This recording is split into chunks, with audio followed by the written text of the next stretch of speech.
Well, I think that if they taught one class in high school to kids, it would be save first and spend what's left.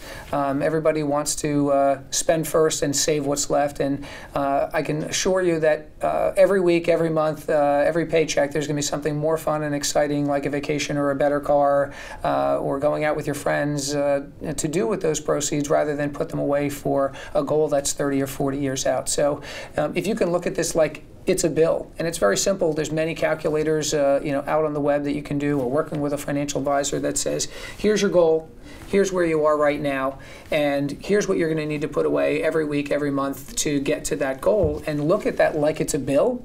And once you've satisfied your retirement bill, then you can spend what's left and do it with a lot less guilt and enjoy yourselves, because you know that you're being responsible first and spending what's left. And if you have a month where you have an unexpected expense, it's coming out of what's left and not coming from the savings piece first. It's the discipline of, sacrifice first, reward yourself second.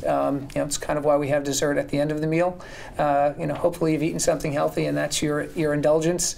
A lot of people want to eat dessert first, if you will. We talk about savings and investing very similar to dieting. We've brought that up twice in the conversation.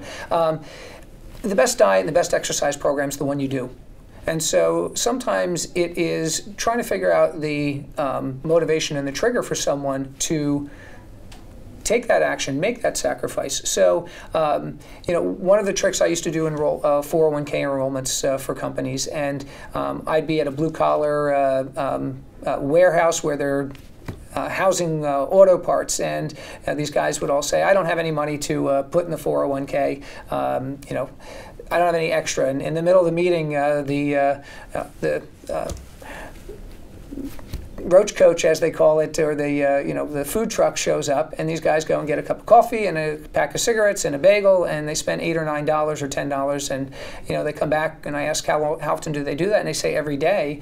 Well, $10 a day is over $2,500 a year that they could be putting into that if they stop smoking, which would be better for them, and grabbed a cup of coffee. There's a coffee machine in the building.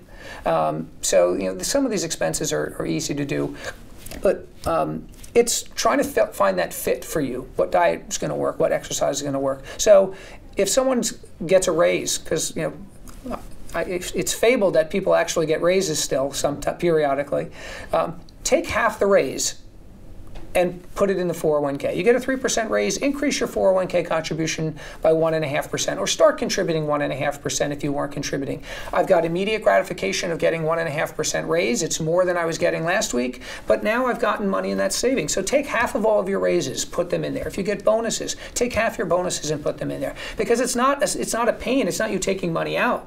It's taking less of this reward. And so those are things that you can trick yourself into better behavior.